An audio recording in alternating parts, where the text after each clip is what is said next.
Welcome back everybody to another franchise mode video on my YouTube channel. My name is Mr. T-Man. We're currently playing as the Nashville Predators and we're 48 games in. Quickly look at the trading block. Actually, let's go on the calendar first to see when the trade deadline is. So it's not even this month, or it's not even in February, it's March 1st. Okay. Alright, so we got a month. Let's go back. Trade and improve. Trading block. Browse trading blocks. Okay. Let's see what's on the market. See if we could improve. We're on the hunt for a cup. We got Josh Georges in Arizona. Matt Carl. Matt Stajan. Lee Stepniak. Cam Ward. Ooh, I thought that was Jack Eichel for a second, but nope. Sparks. Ooh, Boychuk. Oh boy, that would be a nice pickup. We'll quickly go through the rest. Franz Nielsen's a nice little depth center we could add. Antti Ranta. Stepan. Nope. Jay Bouwmeester. Kevin Klein. Taylor Hall. Oh. I don't know. Maybe I should trade for Taylor Hall.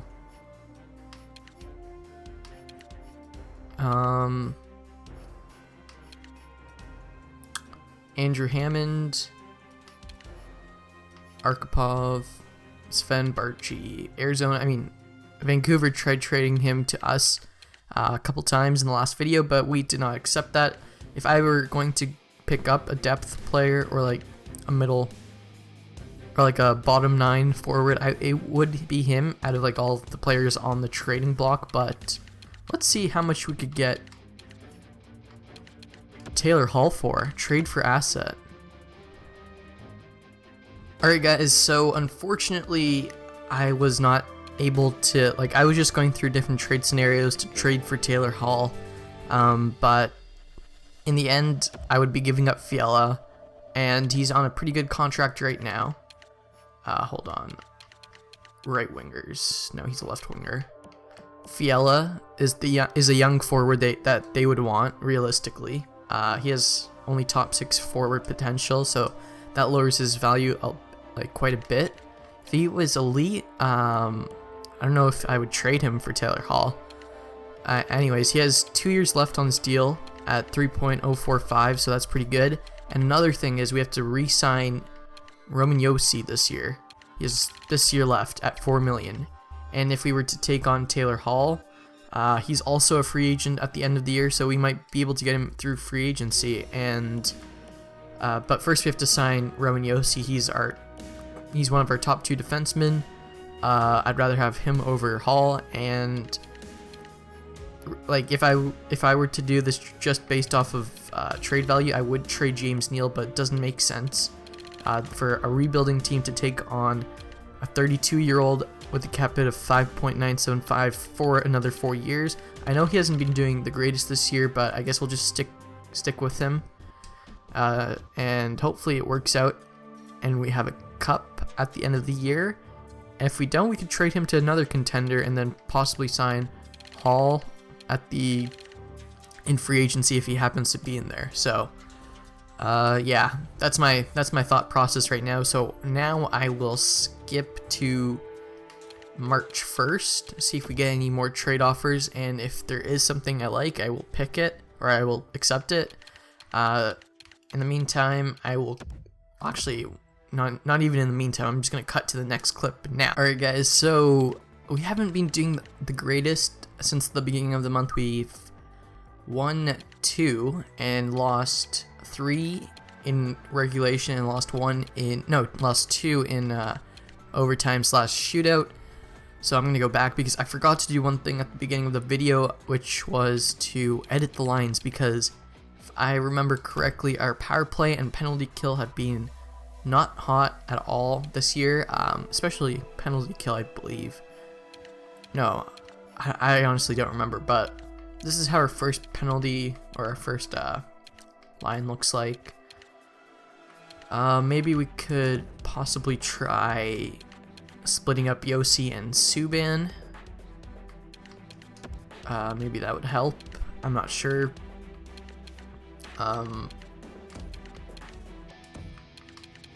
Possibly put James Neal down here because he's struggling points wise. Put Fiala up there so he could grow.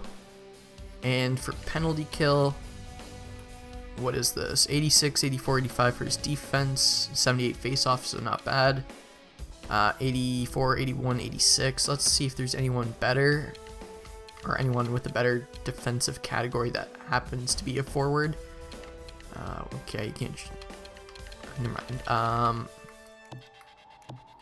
So we got Kulikov, Yossi, Subban, Gryba, Ellis. So wait, 85, 87, 85, 87, 85, 87. Okay, so those two are interchangeable. James Neal, 85 defensive awareness, 80 shot blocking, 88 stick checking, not bad. Ryan Johansson, 85, he has good face-offs, 75, 85 now. Turney's good. Vatanen, is he playing? Yeah, he's playing. Oh, Matanen, I mean. He's playing on the second penalty kill unit. Watson, what's your... That's all right. Let's try James Neal on here. Maybe he could get a couple shorthanded goals. Changing current line. And change the defenseman to Kulikov. Yeah, he is a really good defensive category, and let's just make it the second pairing. Kulikov and Ellis.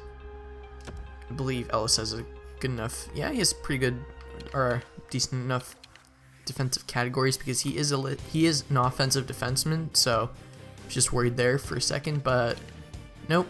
Bobrovsky, he's looking fine, and there we go. And I guess I'll cut it to trade deadline now. Alright folks, so after making that power play, or that special teams change, we went 2, 3, 4, 5 wins in a row, including a 9-1 win over the Anaheim Ducks, who are they're still a pretty good team, 31, 23, and 8. Then we went on a little skid. We lost to Montreal, and we lost to Carolina, and then we lost to Boston in the shootout. So we won some games, and then we lost a couple, so that sort of canceled it out. Trade deadline day, I don't think I'm going to be making any moves. I've thought about it, but we're first in our division, so that's always a good sign. Ryan Johansson's leading the team in points. 42 and 62, 41 for Subban. Matanen's having a good sophomore season. Yossi's up there. Craig Smith, James Neal, Philip Forsberg, Wilson on the third line. So we got depth scoring all around. So I don't think we need to change our lineups at all because the way it's going, I think I think that it might hurt the chemistry. I'm not sure. Chemistry's on this franchise mode as a setting, so I don't want to affect it at all. I mean, even I don't think we have a minus player on our team, so that's always good. And as for goaltenders, I was thinking about getting a backup, but I don't know, Masnik's doing all right. He's basically 500. Save percentage is pretty bad though. I mean, not bad, it's just a little bit below average, so you want a little bit more out of him, but other than that, I think he's fine. Goals against, yep, goals against average is alright for a backup, and then Bobrovsky's still playing above average, so that's good. And I think our team has a chance, or has a shot at the cup, and I don't want to ruin it. We already have our depth signed through free agency. I'll quickly go over that in case we have any injuries. If I go to the AHL, we got Trennan, Kruger, Arvidsson, Mitchell, Hodgson, Sisson. So pretty stacked. I mean, for the AHL it's pretty stacked, but we got at the minimum 580 plus players to fill in the shoes. And then on defense, I'm not sure if I have. We got Morrow and Granberg, so pretty good depth defensemen there. And yeah, I think we're good enough. And then I believe we have an 80 also, 80 starter if I'm not mistaken, in the AHL. Or did I release him last season? I don't remember. No, we got two capable backup goalies as well. I mean, obviously we don't have our current backup, Maznik, being like an 82, 83, 84 goalie that could fill in Bobrovsky's shoes, but and I don't know, we're gonna have to take that risk this season, I guess. Here we go. Let's simulate to the end of the season, and I will see you there in 3, 2, 1. Owner goals evaluated. Well, you win some and you lose some. I'm not overly happy or too upset with these results. However, I do expect a better outcome next time. I want this team to finish first in our division, 20 grand. I want this team to finish first in our conference, 20 grand. We failed that. I would like you to be within 1.5 million of the player salary budget set at 76.116 million. 25,000, we passed that. I've added 45 grand to your available funds to use this year, so I think the owner I think he's more on the happier side than mad. We hit 2 of the 3 goals. We are facing off against the Chicago Blackhawks in the first round, so not that great. Actually, hold on before I do that. Let me go back to calendar. So, going down the stretch, I was a bit worried because after I started simulating, we won 2 games, then we got shut out in 3 games back to back to back. Then we won 1, then we lost 3 in a row, then we won 1 again, and then we lost another one in the shootout, then we won 3 in a row, then we lost 1, and then we won 1, and then we lost 2, and then we won 2. So it's been a pretty, I don't know, it's been a roller coaster down the stretch. We made it though, so that's all that matters. And like I guess the owner goals said, we ended up being first in our division, I believe. So let's quickly check that out. Yep, there we go. We ended the season 44, 28, and 10 for 98 points, just 2 off of 100, but I guess we're in the playoffs and that's all that matters. Let's quickly look at the league. We got New York, Washington, Tampa Bay.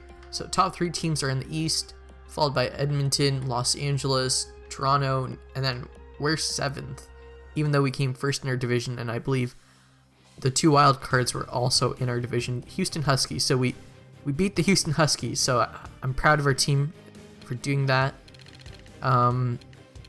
Goals for per game. We are first in the NHL, so that's great. Goals against per game. Where are we? Down here. So 1, 2, 3, 4, 5, 6, 7, 8, 9, 10, 11, 12, 13, 14, 14th. So right in the middle of the pack. I mean, I'm not too mad. I would rather that be a lot lower, but our goals for per game is greater than goals against, and that's all you really need in the playoffs. I mean, that's all you need in hockey to win. You need to score more goals than your opponent. Anyways, power play, it's been pretty abysmal this year. Let's quickly look at that, and it's last. It got worse somehow. I don't know how. Penalty kill, also pretty bad. But I think we did better. I think we were at 74% before, so potentially that got better. I don't know. PK Subban led our team in points, but we had a lot of depth, so I will say that. Let's quickly look. We got 4 20-goal scorers, including Subban, Forsberg, Smith, and Neal. And then points, we got Subban leading the team, obviously. The first line all had 55 plus points, followed by Yossi, and then Matanen, Craig Smith, and Fiala. Turney had 44 points on the third line, so that's pretty good. Wilson also had 43 points on the third line, so we had depth scoring, so that's always good. Ellis, Watson, Sharp on the the fourth line had 30 points. So a lot of depth all around. No minus players, like I said, or like I checked before. Quickly look at our goaltenders, and then I'll look at the entire league, and then I'll end the video there. So to end the season, Bobrovsky had a rough stretch during March. So his goals against average went up. He still has 6 shutout losses, 0.918 save percentage. So that went down a lot.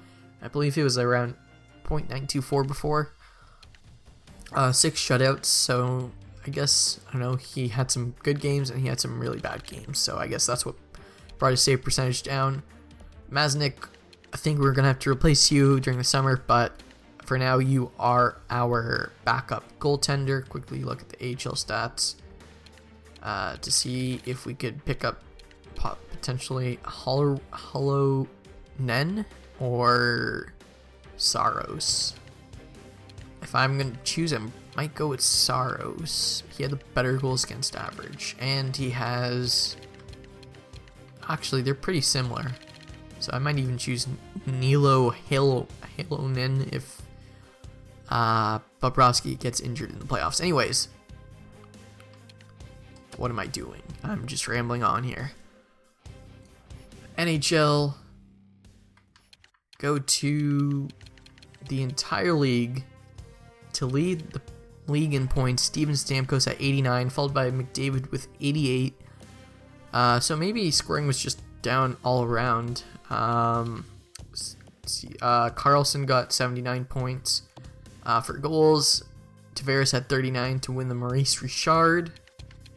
And goaltenders, why am I doing gold? Actually, rookie skaters. DeBrincat had 66 points, so pretty good for you Chicago fans out there. Timashov, DeBrusk, Barzal, I don't know how to say your name, Hintz. Okay, so goalies now. Halverson, he had a hell of a season. He had a 2.01 goals against average, 44 wins, 0.934 save percentage, 8 shutouts in his rookie season. That's insane. Yeah, so that was his rookie season. I think he wins the Calder. Well, he gets my vote anyways.